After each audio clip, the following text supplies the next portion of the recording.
wa faddola ba'dahu ala ba'di.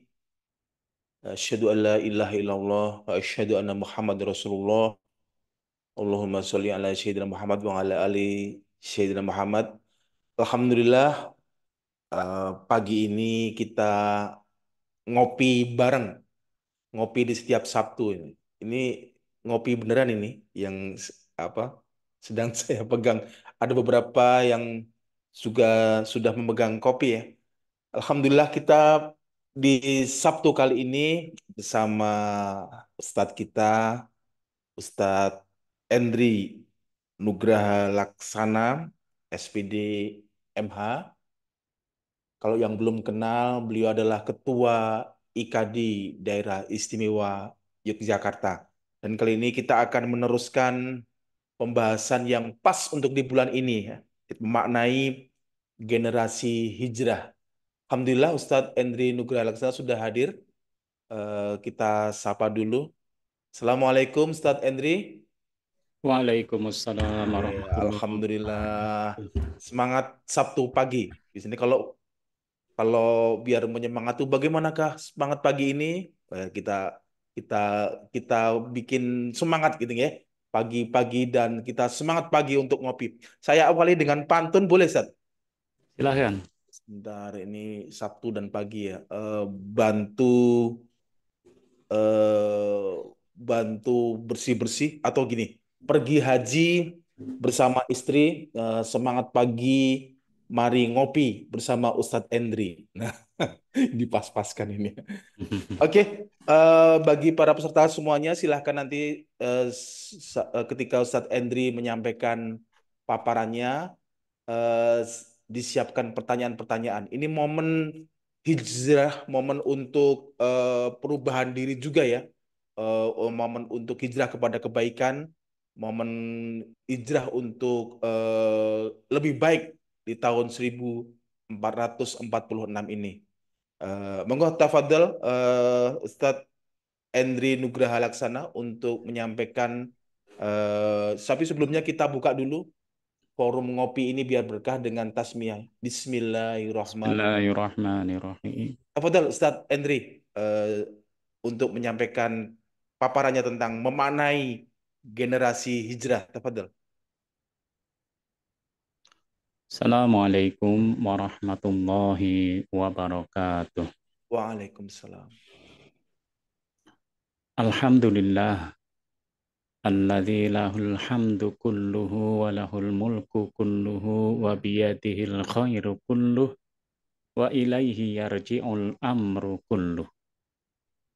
Wa ashhadu an la ilaha illallah wahdahu la syarika lah fi dzatihi wa asma'ihi wa sifatihi wa ashhadu anna Muhammadan abduhu wa rasuluhu afdalu makhluqatih.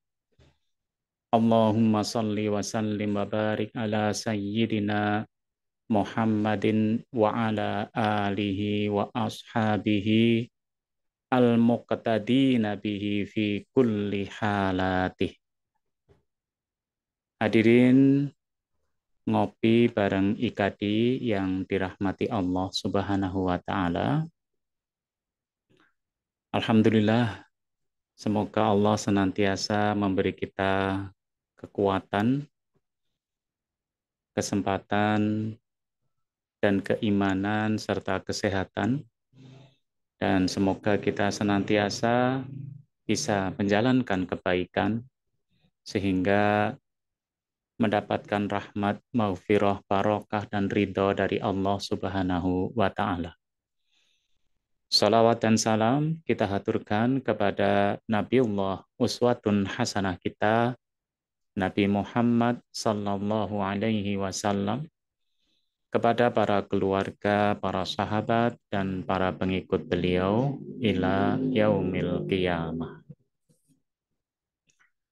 Bincang-bincang kita pada pagi hari ini adalah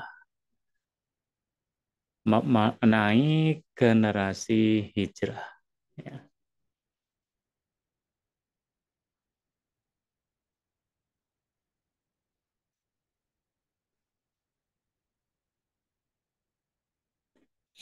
memaknai generasi hijrah. Ikhwani fiddin rahimakumullah, bahwa memaknai generasi hijrah itu kita ambil prolognya, ya, bahwa hijrah Rasulullah SAW itu adalah hijrah makaniyah atau hijrah tempat. Artinya adalah berpindah tempat dari Makkah ke Madinah.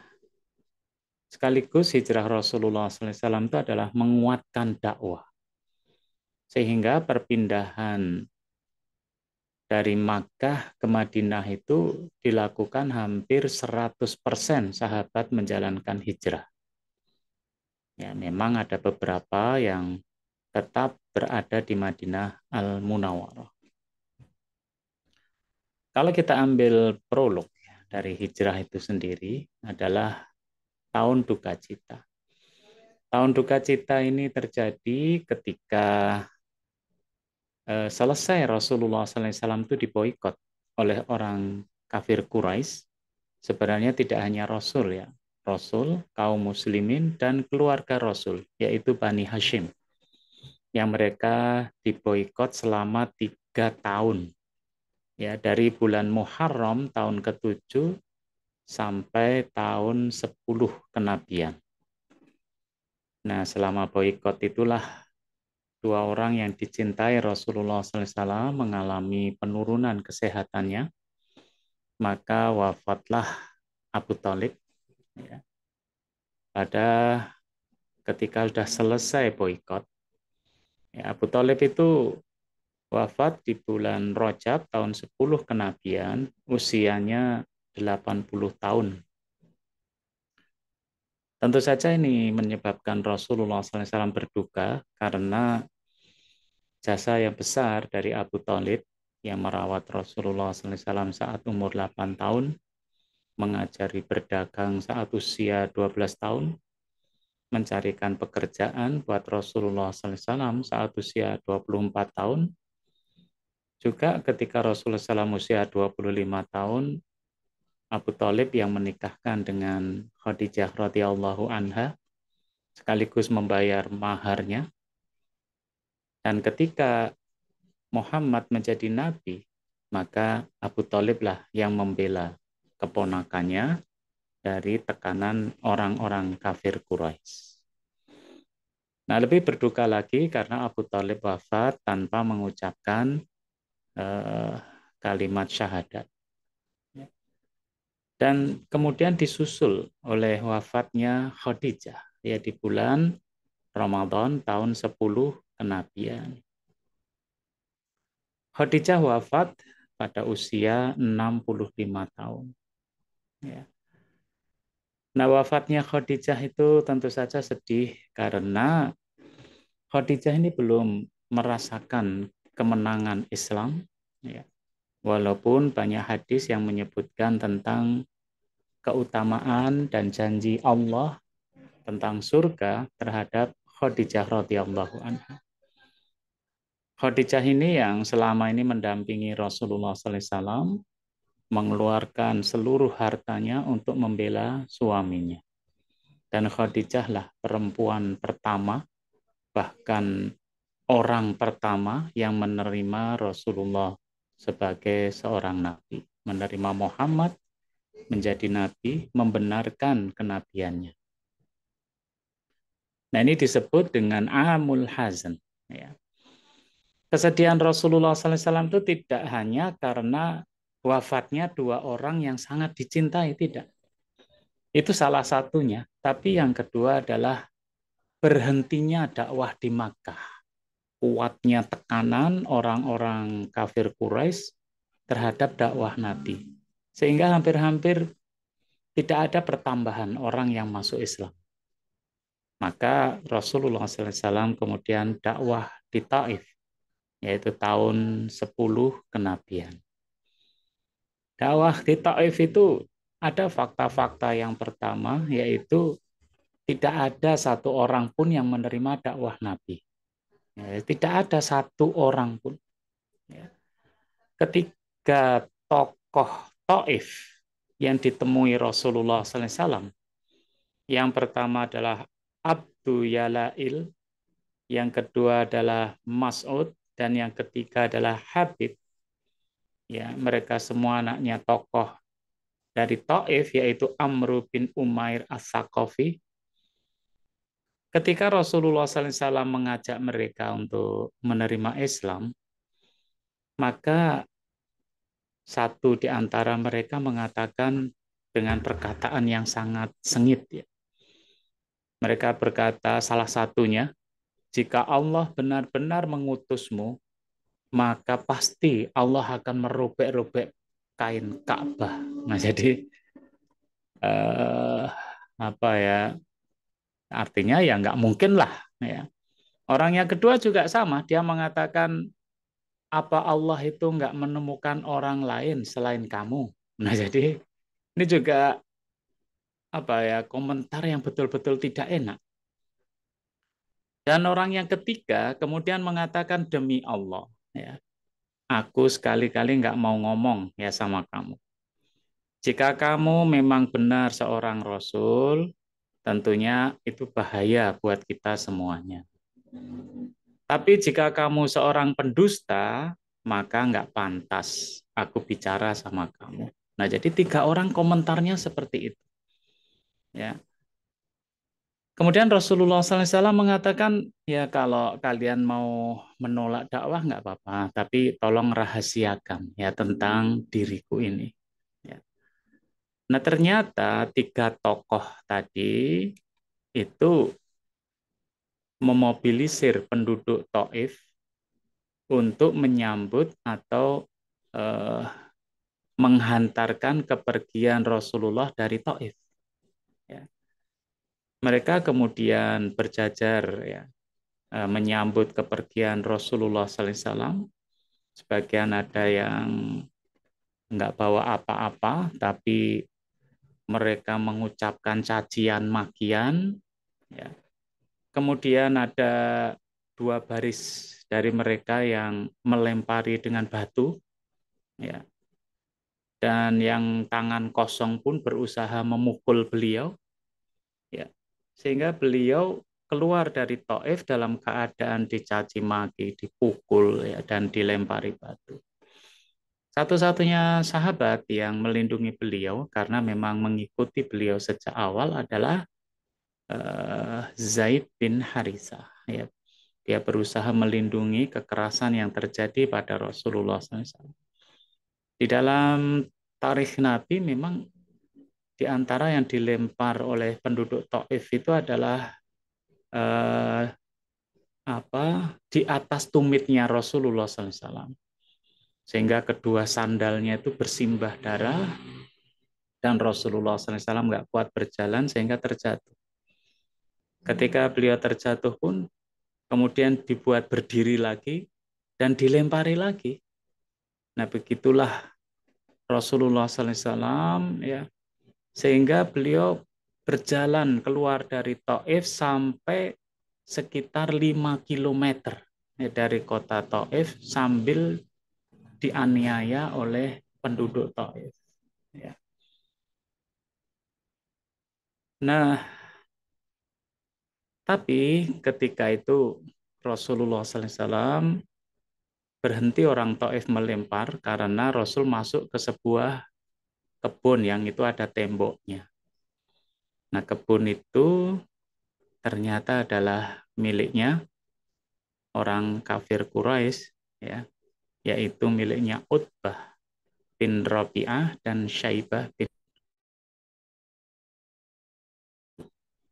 sama sebenarnya benci sama Muhammad, ya pengen menghabisi Muhammad. Tapi saat itu Rasulullah SAW dan Zaid bin Harithah dalam keadaan tubuh yang penuh dengan luka, maka Utbah dan Syaibah ini mereka memanggil pembantunya untuk membawakan sedikit anggur dan air kepada Rasulullah SAW. Ya. Nah, ketika itu Abbas Adas ini mendekat pada Rasulullah SAW, Rasul melihat Ini orang ini memakai kalung salib. Maka ketika dikasih kurma, diambillah kurma itu oleh Rasulullah SAW. Ketika beliau mau makan, beliau mengucapkan Bismillah. Nah, Adas kaget dan dia mengatakan, Wallahi inna hadzal kalam ma yaqulahu ahlu hadhil bilad. Ya demi Allah, sesungguhnya ucapan ini nggak pernah diucapkan oleh penduduk ini, penduduk negeri ini. Rasul kemudian bertanya, siapa nama kamu? Dia bilang, Adas. Rasul bertanya, dari mana engkau Adas? Apa agamamu? Adas menjawab, Nasrani. Agamanya Nasrani, makanya pakai kalung salib. Wa ana rajulun min ahli Ninawa. Dan saya adalah berasal dari negeri Ninawa. Ya. Mendengar keterangan Adas itu, Rasulullah SAW kemudian bertanya, min qaryatir rajul as-salih Yunus bin Matta. Ya, dari kota seorang nabi yang soleh, yaitu Yunus bin Matta. Adas heran ini, orang ini ya kok tahu bahwa kota Ninawa tempat dia tinggal lahir itu adalah tempat di mana risalah Nabi Yunus itu diturunkan. Maka Adas kemudian bertanya, dari mana Anda tahu tentang Yunus bin Matta? Maka Rasulullah SAW menjawab, kana nabiyan wa ana nabi. Ya, beliau Yunus bin Matta itu adalah seorang nabi, wa ana nabi, dan aku juga seorang nabi. Ya.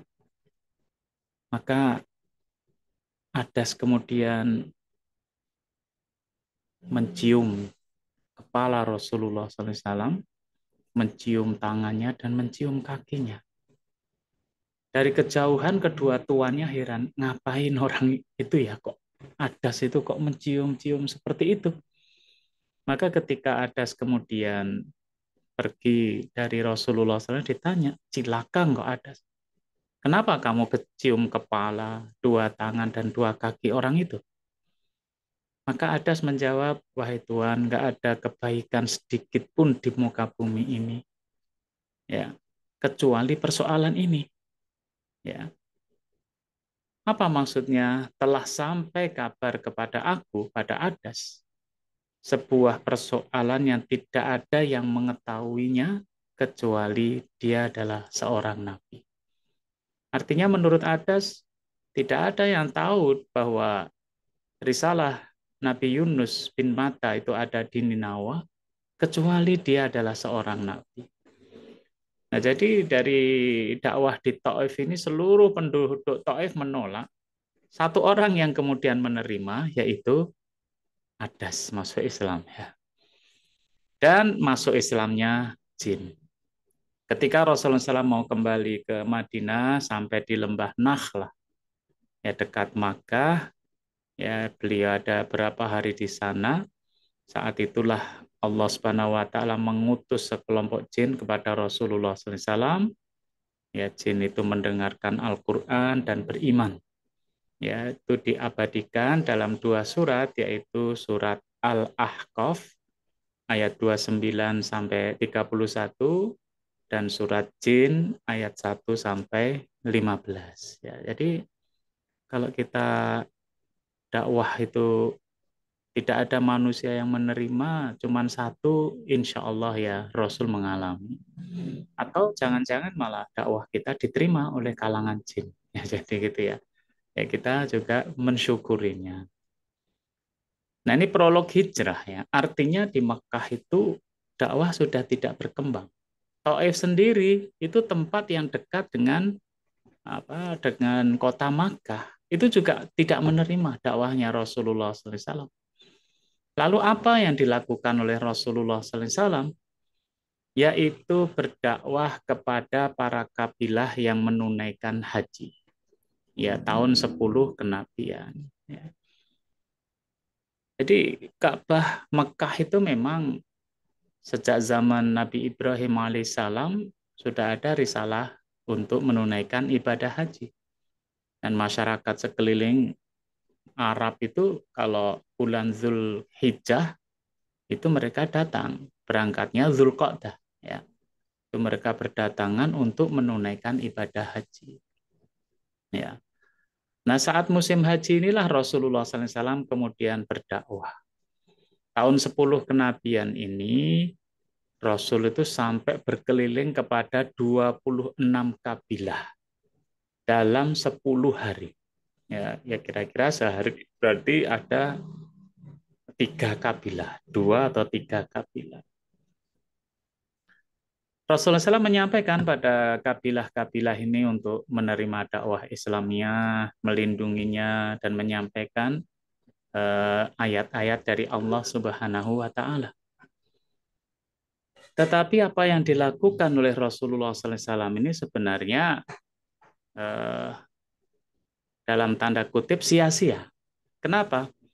Karena setiap kali Rasulullah SAW berdakwah pada kabilah ini, selalu ada orang yang mengikutinya, yaitu tokoh-tokoh kafir Quraisy, Abu Jahal, Abu Lahab, Umayyah bin Khalaf. Dan mereka mengatakan, ya jangan percaya ini orang gila, ya jangan percaya ini orang yang tidak benar, dan seterusnya. Sehingga hampir semua kabilah menolak apa yang disampaikan Rasulullah SAW. Artinya sebenarnya dakwah Rasul pada kabilah ini kalau diukur dengan kata-kata efektif, efisien, ini sama sekali nggak efektif, sama sekali nggak efisien, gitu kan. Tapi Rasul dakwah terus, bahkan kemudian pada tahun 11, berarti haji berikutnya, Rasul tetap dengan pola seperti itu. Beliau ketemu dengan orang-orang yang lagi haji. Nah, disinilah ketika Rasulullah SAW berada di Aqabah, ya di Bukit Mina, Rasul bertemu dengan orang-orang Khazraj. Saat itu orang Khazraj yang datang itu ada 5 orang, ya, yang mewakili kabilah mereka, dan tujuannya selain mereka menunaikan ibadah haji, mereka itu juga mau minta tolong bahwa selama ini di Madinah itu terjadi pertempuran yang dikenal dengan perang Bu'ats antara suku Khazraj dan suku Aus. Nah, ini suku Khazraj datang ke Madinah ini untuk minta tolong, bisa nggak yang mendamaikan antara 2 suku ini, ya, antara Khazraj dengan Aus. Tetapi atas izin Allah Subhanahu wa taala, dakwah Rasulullah SAW yang tidak efektif, nggak efisien itu ketemu dengan suku Khazraj, ya di Bukit Aqabah, ya di Mina. Nah, ketika itu suku Khazraj melihat Nabi Muhammad, mereka mengatakan, loh, ini orang yang diceritakan oleh orang-orang Yahudi di Madinah, yaitu Nabi akhir zaman. Kenapa orang Khazraj bisa mengatakan seperti itu? Karena orang Yahudi di Madinah itu selalu menyampaikan kepada orang-orang Madinah bahwa akan datang Nabi akhir zaman. Tidak hanya itu saja, mereka menyebutkan ciri-cirinya. Ya, di antara ciri fisik seorang nabi itu adalah ada khotmun nubuwah di antara 2 bahunya. Nah, orang-orang Khazraj lihat, lah ini nabi yang kita tunggu-tunggu itu.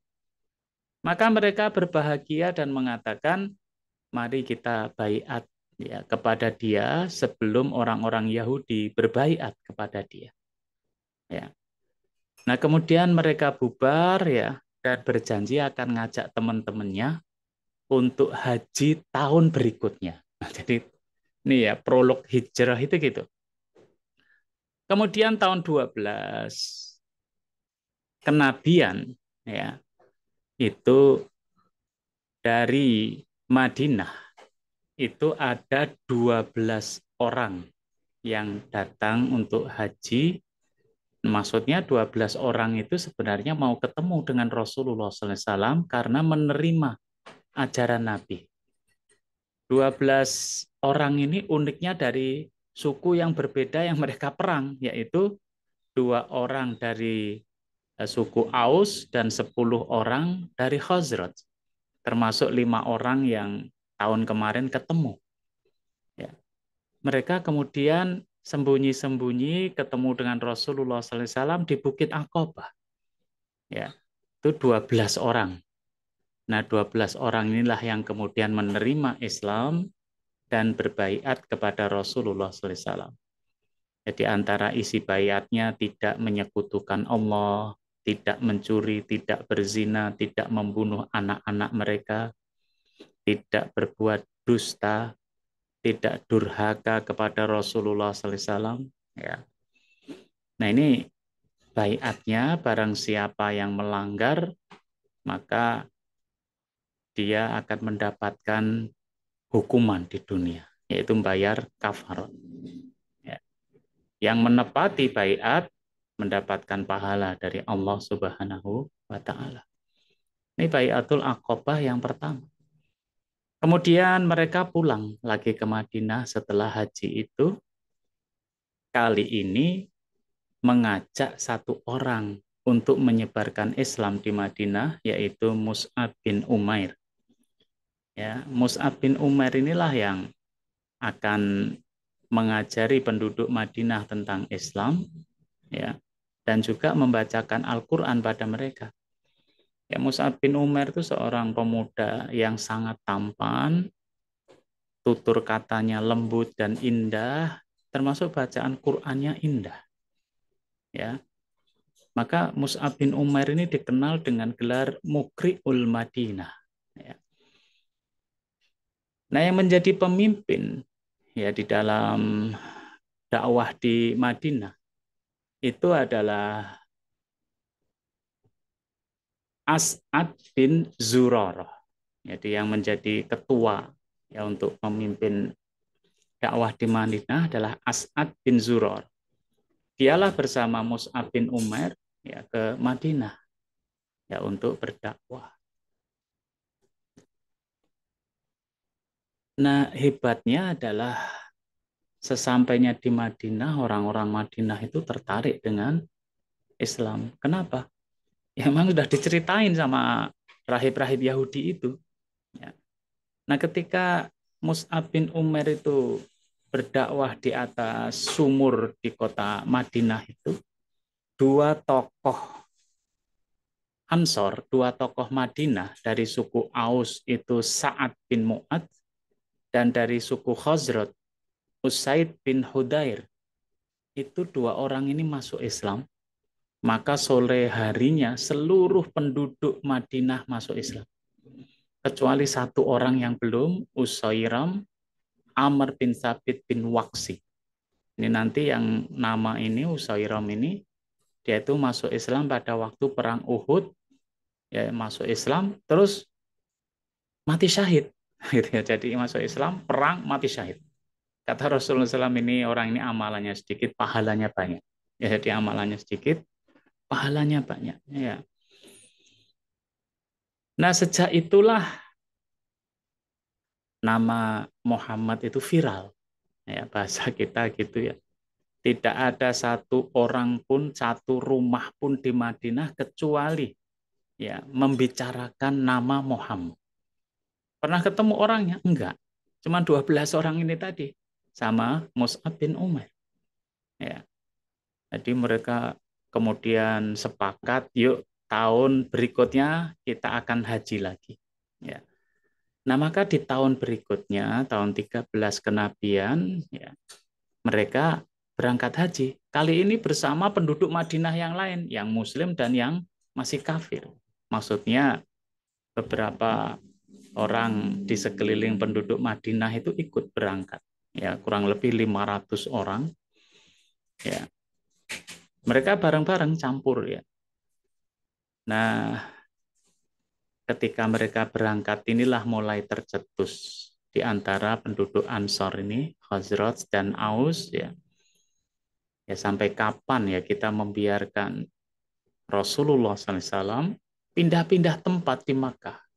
Kadang dia terusir di pegunungan, ya keselamatannya terancam. Kemarin barusan aja diboikot.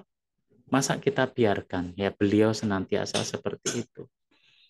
Maka ketika malam harinya, ya Rasul itu memerintahkan mereka untuk berkumpul kembali di Aqabah pada hari tasyrik. Ya malam itu masing-masing berangkat, ya dari bangun tidur berangkat, nggak perlu membangunkan orang lain. Ya jadi biarin aja masing-masing berangkat. Kenapa? Karena campur baur itu ya ketika haji itu. Ya akhirnya yang terkumpul adalah 73 orang. Ya, 73 orang inilah yang kemudian mendatangi Rasulullah SAW, ya, dan diantaranya ada 2 orang perempuan, Nusaibah binti Ka'ab dan Asma binti Amr bin Adi. Ya. Nah 73 ini kemudian bertemu Rasulullah SAW. Yang unik ya, saat itu Abbas bin Abdul Muthalib, putranya Abdul Muthalib, juga datang menjadi fasilitator. Tapi dia belum Islam. Jadi gitu ya. Pokoknya dia membela sepupunya. Ya, dia belain sepupunya, maka dia kemudian menjelaskan bahwa, hei orang Madinah, ya, ini adalah Muhammad yang mempunyai kedudukan mulia di sisi kami. Ya, kami melindunginya. Nah, kami menjaganya. Ya. Nah, oleh karena itu, kalau kalian kemudian berbaiat, maka kalian sekarang yang akan melindungi Muhammad. Ya. Nah, itulah bai'ah Aqabah yang kedua. Dari sinilah orang-orang Madinah siap untuk menerima Rasulullah Sallallahu Alaihi Wasallam. Maka terjadilah peristiwa hijrah Nabi. Ya gitu ya, peristiwa hijrah Rasulullah SAW. Ya. Nah makanya kemudian terjadilah peristiwa hijrah. Ya, perintah dari Allah Subhanahu Wa Taala untuk hijrah. Ya, di dalam surat An-Nisa ayat yang ke-100. Waman yuhajir fi sabilillah yajid fil ardi muraghaman katsiran wasa'ah. Barang siapa yang berhijrah di jalan Allah, maka dia akan mendapati di muka bumi ini tempat hijrah yang luas dan rezeki yang banyak. Wa man yakhruj min baitihi muhajiran ilallahi wa rasulih thumma yudrikhul maut faqad waqa'a ajruhu 'ala Allah. Barang siapa yang keluar dari rumahnya dengan niat hijrah kepada Allah dan Rasul-Nya, kemudian kematian menimpanya ya sebelum sampai tempat yang dituju, maka pahalanya tetap ya di sisi Allah Subhanahu wa taala, dihitung sebagai orang yang hijrah. Nah, itu perintah Allah Subhanahu wa taala untuk berangkat hijrah. Sementara Rasulullah SAW juga kemudian bersabda, Innallaha qad ja'ala lakum daran wa ikhwanan ta'manuna biha. Sesungguhnya Allah telah menjadikan buat kalian sebuah negeri dan saudara yang kalian aman di dalamnya. Maka berangkatlah kaum muslimin hijrah. Yang pertama hijrah adalah keluarganya Abu Salamah. Kemudian diikuti sahabat-sahabat yang lain. Ya, Rasulullah SAW termasuk yang agak belakangan. Ya, tentunya yang paling belakang adalah Sayyidina Ali. Jarak Mekah Madinah itu ya sekitar 550 kilometer, ya seperti Jogja Jakarta. Ya, saat itu kalau hijrah dari Mekah ke Madinah, ya, itu ditempuh kurang lebih 1 pekan perjalanan. Sementara temperatur di Arab itu bisa sampai 40 sampai 50 derajat Celcius. Ya. Itu kalau malam turun jadi 7 derajat sampai 15 derajat Celcius. Jadi kalau siang panas gitu ya. Kalau malam sangat dingin. Kalau jamaah haji kemarin 46 sampai 52 derajat Celcius ya. Itu tantangan orang yang hijrah. Ternyata di padang pasir yang gersang itu juga banyak binatang berbisa ya. Ya ada ular, ada kalajengking, ya ada nyamuk yang berbisa. Orang hijrah meninggalkan kampung halamannya, keluarga yang belum Islam, kemudian harta yang mereka telah rintis ketika di Makkah, termasuk mempertaruhkan masa depannya. Karena tidak ada janji dari Rasulullah SAW untuk memberikan door prize atau kompensasi ketika sampai di Madinah. Enggak ada. Ya, karena dalam rangka menyelamatkan dakwah, menambah jumlah kader dakwah. Ya. Jadi sampai di Madinah, mereka itu juga nggak kenal sama penduduk Madinah. Jadi hanya Rasul menyebut daron wa ikhwanan, ya, negeri dan saudara. Ya. Jadi tidak surat menyurat, tidak juga video call atau apa, enggak. Ya, sama sekali mereka nggak kenal. Itu aja hijrah itu dalam keadaan diburu, ya, untuk dibunuh. Nah, inilah hijrah yang dilakukan oleh Rasulullah SAW. Hasil yang diperoleh dari hijrah adalah memperoleh basis geografis. Ya. Jadi Rasulullah SAW mempunyai bumi tempat kaum muslimin untuk tinggal, yaitu kota Madinah. Yang kedua adalah basis sosial, al-qaidah al-ijtimaiyah. Jadi di Madinah ada Ansor. Ansor itu terkenal dengan kaum Khazraj dan Aus. Kemudian ada Muhajirin, penduduk Makkah yang hijrah, Muhajirin, dan juga ada orang-orang Yahudi di situ ya. Dan juga ada orang Nasrani. Ya, ada basis sosial di sana. Nah, kemudian kekuatan yang memberikan perlindungan, artinya memang saat itu Abdullah bin Ubay bin Salul itu rencananya jadi raja di Madinah. Tapi dengan kedatangan Rasulullah SAW, nggak jadi. Ganti Rasul yang ditunjuk untuk menjadi pemimpin di kota Madinah. Ya, disitulah munculnya nanti orang-orang munafik di Madinah. Tapi di situ ada kekuatan, yaitu kekuasaan atau kekuatan kekuasaan. Dan yang kedua adalah kekuatan kaum muslimin yang memiliki kekuatan untuk mempertahankan. Ya, misalkan ada Hamzah bin Abdul Muthalib, ya, dia adalah panglima perang. Ada Umar ibnul Khattab, ada Ali bin Abi Thalib. Ya, jadi itu pahlawan-pahlawan Islam yang memberikan perlindungan terhadap Madinah dan penduduknya. Nah, setelah itu terjadilah Fathu Makkah. Fathu Makkah itu adalah penaklukan kota Makkah.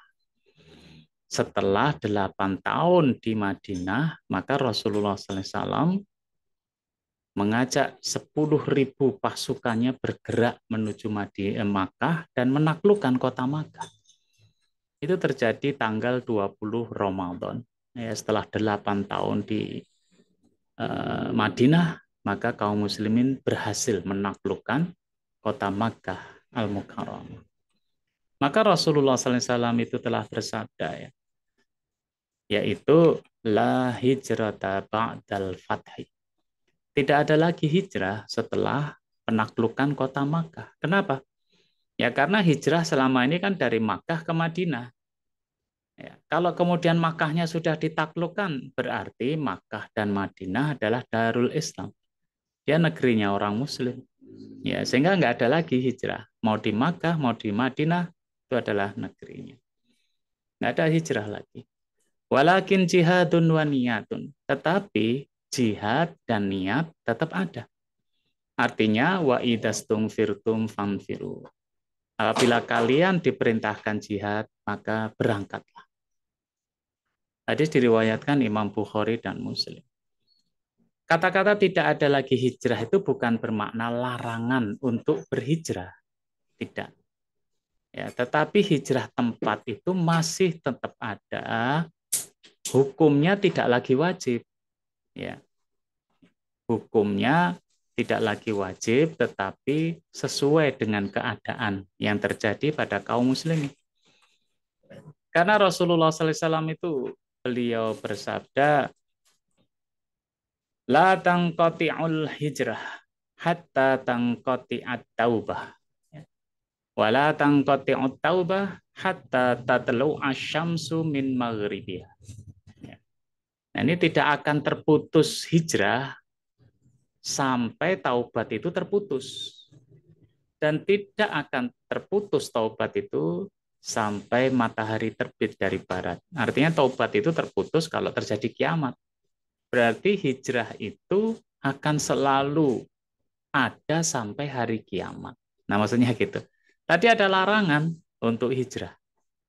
Tetapi juga disebut hijrah itu enggak terputus. Artinya hijrah itu tidak lagi wajib. Kaum muslimin enggak lagi wajib untuk hijrah. Enggak. Hijrah itu adalah sesuai dengan keadaan. Bagaimana dia? Misalkan Ibnu Taimiyah ditanya tentang penduduk Mardin, kota di Syam yang dijajah musuh saat itu, apakah mereka wajib hijrah? Maka beliau menjawab, penduduk di sana yang tidak mampu menegakkan agamanya wajib hijrah. Bila masih mampu, hukumnya sunnah, tidak wajib. Sunnah hijrah maksudnya ya. Kenapa? Ya karena mereka tertekan agamanya, tertekan keimanannya. Ya. Bagi mereka yang nggak mampu ya menekan menjaga keimanannya, ya hijrah saja. Ya. Tetapi ketika masih mampu, hijrah itu sunnah, tidak wajib. Cuman kemudian perlu diingat bahwa jihad itu terbagi dua ya. Pertama adalah jihad ad-daf'i, yaitu jihad bertahan. Yang kedua jihad at-tulab, yaitu jihad yang menyerang. Nah, jihad ad-daf'i itu hukumnya wajib. Nah, ini ya. Jadi kalau ada, misalkan kita tinggal di Indonesia atau di Yogyakarta, kemudian masuk musuh untuk menjajah Yogyakarta atau menjajah Indonesia, maka hukumnya kita wajib untuk membela, mempertahankan Jogja, mempertahankan Indonesia. Ya, karena kita penduduk sini. Bahkan kemudian fatwanya, jihad ad-daf'i adalah pertama fardu ain untuk mempertahankannya. Seorang istri tidak perlu izin kepada suami. Artinya dia izin ya. Maksudnya gitu. Cuman ketika suaminya tidak mau untuk mempertahankan, maka seorang istri boleh untuk membantu mempertahankan negerinya. Demikian pula seorang anak tidak perlu izin kepada orang tuanya. Ini maknanya juga dia izin. Cuman ketika orang tuanya nggak mau membela negerinya, maka anak itu punya kewajiban untuk membela negerinya. Tidak boleh mundur kecuali bergabung dengan pasukan atau sebagai strategi perang. Ya. Dan jadikan negerimu sebagai kuburan yang terakhir. Jadi hijrah itu nggak asal hijrah saja. Wah, ini negeri kita diserang oleh musuh, kita hijrah. Enggak. Justru ketika negeri kita diserang oleh musuh, fardu ain untuk mempertahankannya. Puncaknya ya kalau mau mati ya di sini. Kita bela di sini. Nah gitu ya. Nah ini makna hijrah yang tadi, hijrah tempat. Tetapi ada hijrah yang selamanya ada, yaitu hijrah maknawiyah. Rasulullah SAW sudah bersabda, wal muhajir, orang yang hijrah itu, apa maknanya? Man hajara ma nahallahu an, yaitu orang yang meninggalkan segala apa yang dilarang oleh Allah Subhanahu wa taala. Ya. Nah, ini adalah hijrah maknawiyah. Ya, hijrah maknawiyah ini hijrah yang semuanya wajib untuk menjalankannya, yaitu meninggalkan apa-apa yang dilarang oleh Allah. Ya, kalau hijrah tempat, hijrah makaniyah, ya itu ada catatannya. Ya, kalau kita nggak bisa mempertahankan keimanan kita di lingkungan yang rusak, ya kita hijrah. Ya, tetapi kalau negeri kita ini diserang oleh musuh, kita nggak boleh hijrah, ya, gitu ya. Nah, sekarang kita berbicara generasi hijrah, ya. Tren generasi hijrah adalah tren generasi milenial, ya. Jadi ternyata oleh para influencer ya, para pesohor milenium ya, juga terjadi pada influencer dan milenial Muslim kelas menengah perkotaan itu ada tren namanya hijrah ya. Bahkan ini disosialisasikan di sosial media. baik sosial media dia atau ada sosial media yang lainnya. Bahkan ada festival namanya Hijrah Fest, ya. Nah, ini fenomena ini menjadi fenomena yang meluas, ya. Terjadi, ya, bahkan dijadikan sebagai apa ya, pembicaraan di seminar, ya, dipandang dari sudut kebangsaan, nasionalisme, bahkan dipandang dari radikalisme, ya. Nah, memang beda dengan masa Rasulullah SAW bahwa hijrah itu hijrah makaniyah, hijrah tempat, ya. Dan yang menjalankan hijrah adalah mayoritas para sahabat. Sedangkan generasi hijrah ini adalah hijrah maknawiyah, ya. Meninggalkan apa-apa yang dilarang oleh Allah menuju pada kebaikan dan dilakukan sebagai keputusan individu, ya, sehingga ya bisa dikatakan sifatnya subjektif, ya. Tentu dipengaruhi latar belakang, pendidikan, pergaulan, lingkungan, ya. Maka eh, sekarang ini ada tren yaitu generasi hijrah yang dilakukan oleh generasi milenial. Nah, kemudian hijrah ini tidak lepas dari popularitas. Mereka yang melakukan hijrah itu di sosial media jadi tren, booming, ya, viral, ya. Hijrah seseorang baik dari muslim ke non muslim, baik dari lingkungan maksiat ke lingkungan yang islami, baik dari mereka yang dari kehidupan jahiliyah pada kehidupan islami, itu menjadi tren, ya, popularitas. Nah, memang kemudian jadi terkenal, ya, bisa viral, ya, mendapat pujian dari banyak orang, ya. Karena dia jadi tren, ya banyak orang yang kemudian menganggap dirinya adalah generasi generasi hijrah, ya. Nah, bagaimana dengan substansi hijrah itu sendiri, ya kan? Gimana substansinya? Bertabrakan enggak? Ya. Oleh karena itu, mari kita memaknai generasi hijrah itu yaitu minaria ilal ikhlas, yaitu hijrah dari ria kepada ikhlas, ya. Karena amalan itu kalau dilakukan dengan dasar saat itu sedang viral atau booming, ya itu baik-baik aja. Tapi kemudian juga ada tampilan fisiknya. Yang dulu pakai baju tren milenial perkotaan sekarang berubah, ya, misalkan pakai koko, pakai jubah, kopiah, cadar, ya lain-lainnya. Jadi selain ini tren juga ada penampilan yang baru. Yang penampilan baru ini juga trendy juga, ya. Maka dalam keadaan seperti itu yang patut dijaga adalah niat yang bersih. Ya, ikhlasun niat. Niat yang ikhlas. Kenapa? Hati-hati kalau melakukan itu hanya karena tren atau ingin viral atau mendapatkan popularitas atau ingin mendapatkan pujian, ya, atau ingin share, like, and comment, gitu, ya. Nah, kalau bisa seperti itu, kalau seperti itu yang berbahaya adalah kalau kemudian kita menjadi ria, ya, generasi hijrah yang harusnya baik jadi ria. Kalau ria emangnya kenapa? Ria itu bisa menyebabkan amalan kita tertolak, ya. Di sini Rasulullah SAW bersabda, sesungguhnya yang paling aku khawatirkan menimpa kalian adalah syirik asghar.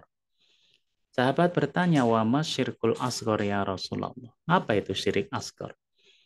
Ya, Rasulullah SAW menjawab ar-riya, yaitu riya.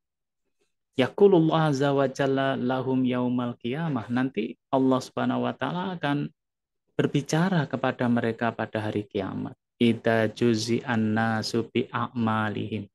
Ketika Allah sedang memberikan balasan amalan-amalan itu, amalan di dunia kasih pahala-pahala.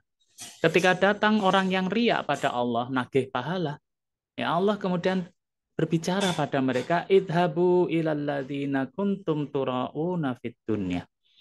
Nah, sekarang kamu nyari pahala pada aku, pergilah kalian kepada orang yang kalian riak di dunia.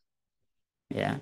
Fangzuru hal tajiduna indahum jazaan. Lalu kamu lihat apakah kamu akan dapat pahala dari mereka. Nah, ini jadi berbahaya. Ya, ketika kita melakukannya karena riak. Ya, karena kita itu ingin dipuji orang, ya, ingin viral, ya, ingin populer, atau mungkin ada nilai-nilai ekonomisnya. Kalau hanya itu, nanti di akhirat amalan tertolak. Datang kepada Allah, ya Allah kemudian, ya coba kamu pergi aja pada orang yang dulu kamu riak. Ya, kamu dapat pahala nggak dari dia? Ya. Juga riak itu berbahayanya adalah keistiqomahan dalam beramal. Ya. Mungkin ketika orang masih memuji kita, ya menyanjung kita, ya kita terus-terusan menjalankannya. Tetapi ketika orang sudah jenuh, nggak ada yang memuji kita, mulai kita eh, nggak istiqomah. Apalagi kalau orang mulai mencela kita, ya kita bisa balik lagi ke belakang. Ya. Makanya Rasulullah SAW itu menyampaikan ada yang lebih aku khawatirkan daripada Al-Masih Dajjal. Oh, jadi Dajjal itu padahal begitu berbahayanya ya. Sahabat bertanya, ya, apa itu ya Rasulullah? Maka Rasul menyebut asyirkul khafi, yaitu syirik yang tersembunyi. Contohnya apa? Yakumur rajul fayusolli. Seorang yang berdiri untuk sholat, fayuzayyinu sholatahu. Kemudian sholatnya itu diindah-indahkan ya, di gerakannya itu betul-betul diperhatikan, mungkin bacaannya juga dibuat lama dan indah ya. Untuk apa? Lima yara ya, min nadhara rajulin ya. Karena tahu dia ada orang lain yang memperhatikan dia. Nah, jadi ini hati-hati. Ini generasi hijrah mestinya berlatih untuk membangun rasa ikhlas di dalam hatinya. Di antara berbagai macam viral, booming, pujian, ya, dia harus menjaga keikhlasannya, melatih keikhlasannya. Kemudian yang kedua adalah minal jahalah ilal ma'rifah. Ya, dari kebodohan, makna jahalah ini adalah kebodohan ya, menuju kepada ma'rifah, yaitu mengenal. Ya, karena orang yang hijrah itu mesti memiliki ilmu yang masih terbatas, wong dia barusan aja masuk Islam. Ya, padahal dalam Islam banyak hal-hal yang harus diketahui, misalkan di dalam hukum ya ada wajib, ada sunnah, mubah, makruh, haram. Untuk menjalankan amalan ada syarat sahnya, ada rukunnya, ada batal ya. Nah, ini orang yang hijrah itu perlu mendalami ilmu ya, supaya dia mengerti tentang Islam. Yang berbahaya kalau kemudian orang yang hijrah itu terbawa kepada aliran yang ekstrim, radikal. Ya, ujung-ujungnya nanti jadi teroris. Tapi juga hati-hati kalau dia terbawa kepada aliran Islam liberal. Ya, atau pada kelompok Islam yang selalu sibuk memaki-maki saudaranya sesama muslim. Ya. Jadi nggak ada pengajian di tempat dia kecuali memaki orang lain. Nah, kalau orang yang baru hijrah terjebak di situ ya sangat disayangkan. Ya. Maka orang yang hijrah itu harus berambisi ya untuk keluar dari ketidaktahuannya. Pentingnya ilmu itu adalah man amila ala ghairi ilmin, barang siapa bekerja tidak didasari ilmu, kana ma yufsidu aktsara mimma yuslih, maka akan lebih banyak melakukan kerusakan daripada perbaikan. Kemudian hijrah itu ya minal fauri ila tadarruj ya. Dari instan menuju kepada proses ya. Jadi orang hijrah itu kita lihat di sini ya. Orang yang hijrah itu barusan dia hijrah, itu berarti dia sedang menapaki tangga. Baru satu tangga yang dia tapaki, yang dia harus sadar bahwa masih ada anak tangga lain yang harus dia tapaki. Sehingga orang yang hijrah itu harus sabar, ya, sehingga dia bisa istiqomah untuk menapaki tangga itu. Sementara bagi orang muslim yang lain yang melihat orang hijrah, nggak bisa mereka itu dituntut tiba-tiba langsung di tangga paling atas. Ya, kamu harus gini, kamu harus gini, kamu ya nggak mungkin. Ya berilah kesempatan pada dia, bantulah untuk menapaki tangga satu demi satu dengan ilmu, dengan kesabaran. Karena masing-masing tangga itu cobaan yang ada di situ tuh ya bisa jadi berat, ya, yang dia harus bisa naik ke tangga berikutnya. Baik berat dari diri sendiri atau dari eksternal. Ya, jadi makanya jangan instan, baik yang sedang hijrah maupun teman-temannya. Ya, jangan dituntut sesuatu yang dia nggak mampu, padahal barusan aja menginjakkan kakinya di tangga yang pertama. Ya. Dan yang terakhir adalah minal bi'ah as-sayyi'ah ilal bi'ah as-solihah. Ya. Artinya adalah dari lingkungan yang buruk menuju lingkungan yang baik. Bisa jadi orang hijrah itu kan masa lalunya buruk, masa lalunya di lingkungan yang buruk, teman pergaulannya buruk. Ketika dia mulai hijrah, kalau dia nggak pindah ke lingkungan yang baik, maka pengaruh lingkungan dan teman-temannya itu akan kuat melekat pada dirinya. Mereka nggak terima kalau orang hijrah itu pindah ke tempat lain atau pindah ke keadaan yang berbeda. Mereka akan mencoba untuk menarik kembali. Bahkan bisa dengan cemoohan, ngapain kamu, sok alim lah kamu itu. Ya, ampun mau jadi teroris, nah dan macam-macam ya. Atau bisa jadi dia menawarkan, yuk minum, yuk ini, ya. Makanya harus berpindah. Ini nasihat seorang rahib ya kepada orang yang telah membunuh 100 orang dan ingin bertaubat. Resepnya apa? Intolik ila ardi kada wa kada. Fa inna biha unasan ya'budunallah ta'ala fa'budillah ma'ahum. Ya, pergilah kamu ke tempat ini, tempat yang jauh di sana. Kenapa? Di sana itu ada sekelompok manusia yang menyembah Allah.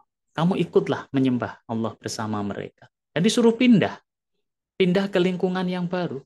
Bahkan wala tarji ila ardika.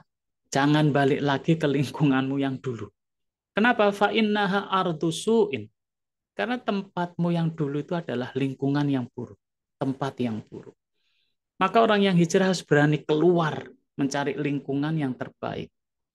Kalau enggak dia enggak kuat hijrahnya, akan kembali ke masa lalunya. Dia harus mencari lingkungan yang baik, kegiatan yang baik, dan teman-teman yang baik. Nah itulah memaknai hijrah. Saya kira itu yang bisa saya sampaikan. Saya kembalikan kepada Jundi, Juni. Assalamualaikum warahmatullahi wabarakatuh. Waalaikumsalam warahmatullahi wabarakatuh. Alhamdulillah.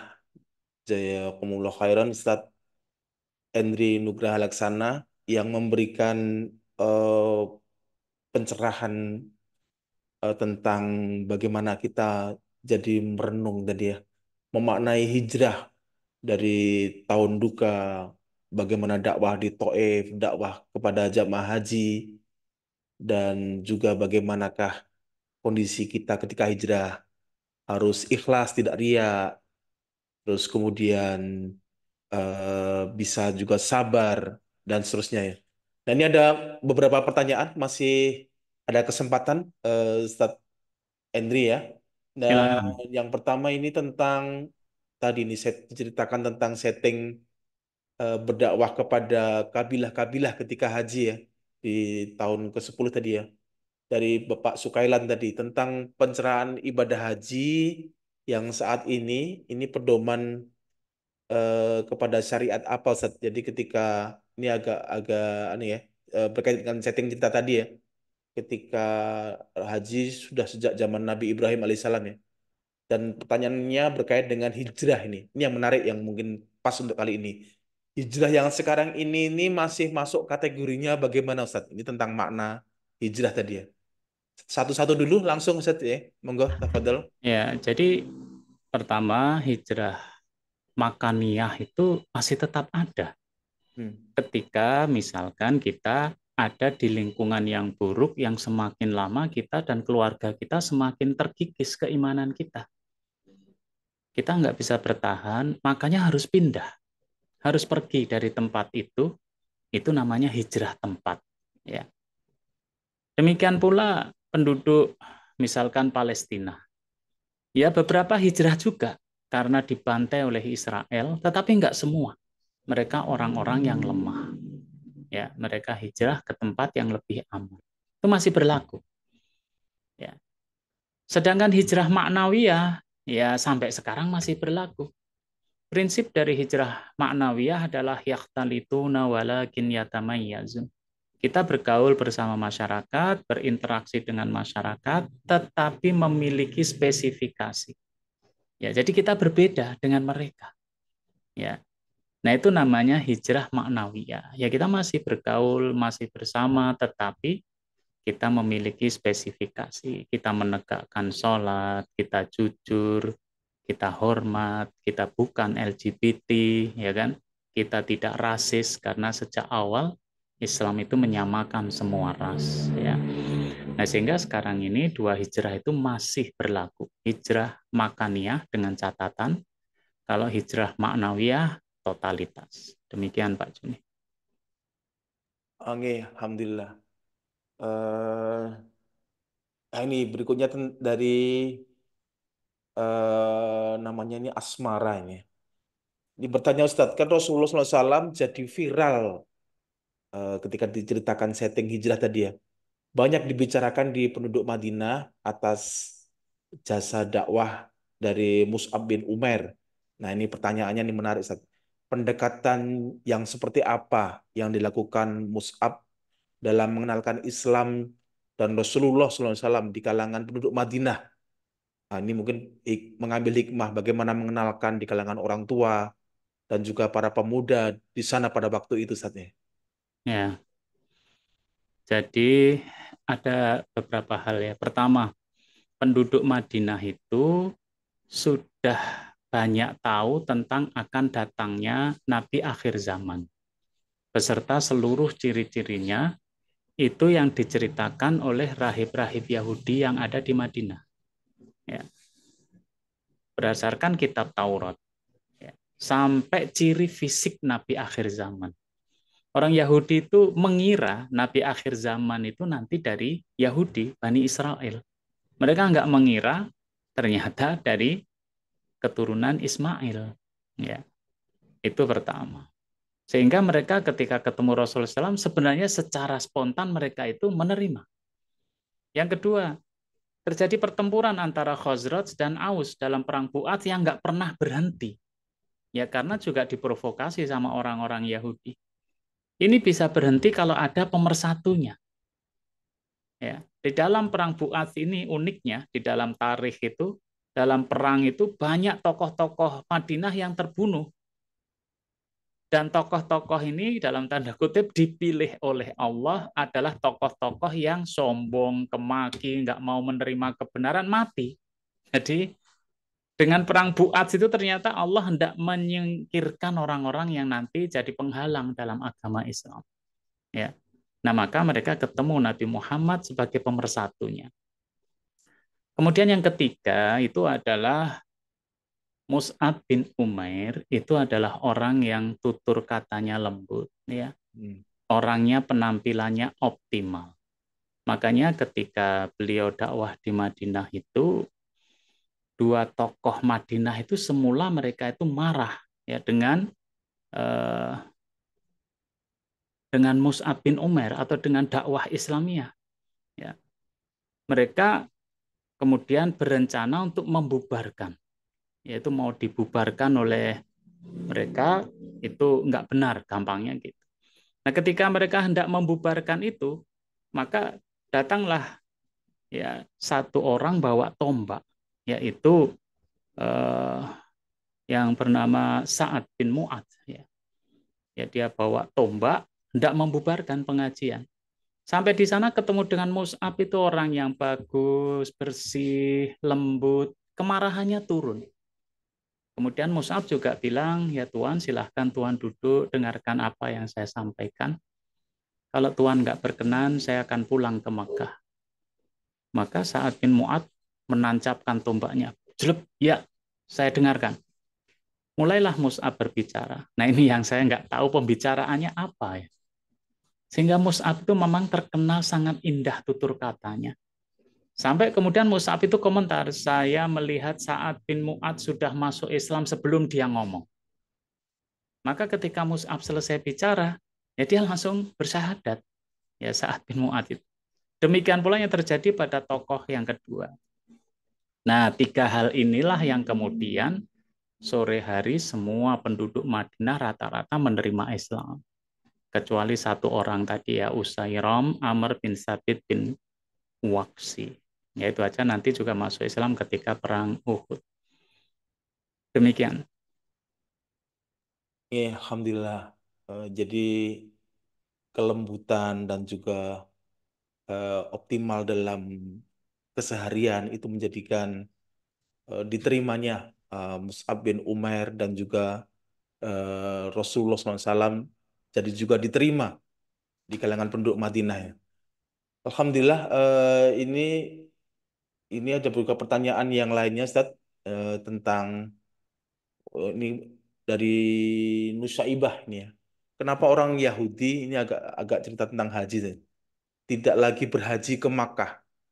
Ini karena sejak zaman dulu sudah ada juga haji ke Makkah ya. Nah, monggo Ustaz, itu ini tentang dari Nusaibah. Ya, orang Yahudi dari dulu memang tidak haji ke Makkah. Itu dilakukan orang-orang Arab di luar Yahudi. Karena memang tempat suci mereka adalah Yerusalem, ya, di Masjidil Aqsa. Itu tempat suci mereka.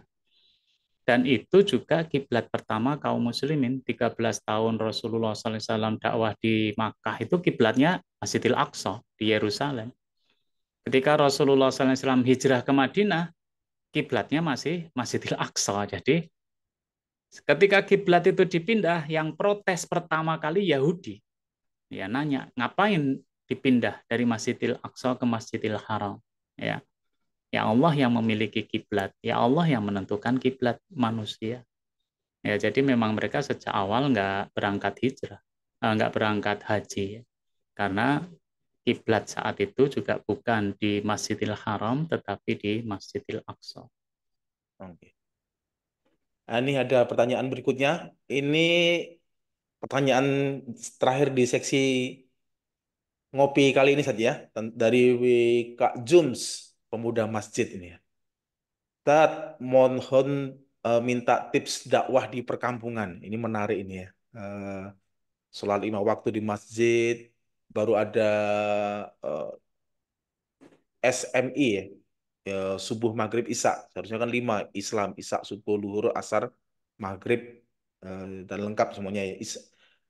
Pada tentang aurat, tentang hedonisme, bank keliling, sampai pinjol juga nih ya. Ini dakwah biar mengajak hijrah ini, Ustaz, di perkampungan. Mulai dari mana, Ustaz? Dari Kak Jum, pemuda masjid ini. Tafadhal, Ustaz.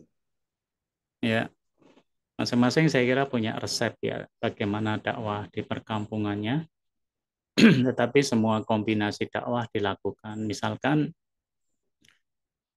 lewat struktural, artinya marilah kita menjadi tokoh di masyarakat sekaligus pimpinan, misalkan ketua RT, ketua RW, ya jadi Pak Dukuh, jadi lurah, ketua PKK, maka kita punya kekuatan secara struktural untuk memerintah orang. Kita punya kekuatan struktural untuk mengkondisikan masyarakat. Ya.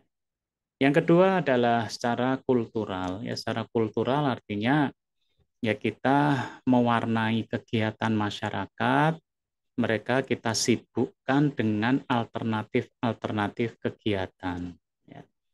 Misalkan eh, apa tentang olahraga, kemudian apa berdagang atau ekonomi, ya atau yang lainnya. Dan tentunya yang terakhir tidak lupa adalah kemudian mewarnai pemikiran mereka. Ya, mewarnai pemikiran mereka itu dengan transfer pemikiran dan juga teladan. Ya, kalau kemudian kita tidak kelihatan di masjid, ya kira-kira orang ya nggak mau ke masjid. Kalau orang nggak ngerti manfaatnya sholat, ya kira-kira orang nggak mau untuk menjalankan sholat. Nah, bagaimana cara dua itu bisa sampai ke mereka? Nah, buatlah forum, apapun namanya, yang bisa mentransfer dua hal tadi. Demikian, Pak Juni. Ya, alhamdulillah. Salah satunya ngajak ngopi di setiap Sabtu. Nah, ini para pemudanya. Oke, alhamdulillah. Ini waktu sudah jam 7:10. Ada beberapa yang sudah ada acara. Jazakumullah khairan Ustaz Endri Nugraha Laksana atas pencerahannya tadi ya, sejarah dari tahun duka, sejarah hijrah ya. Kemudian dakwah di kabilah haji, di dakwah di Madinah sampai kepada bagaimanakah maknawiyah hijrah yang harus kita siapkan.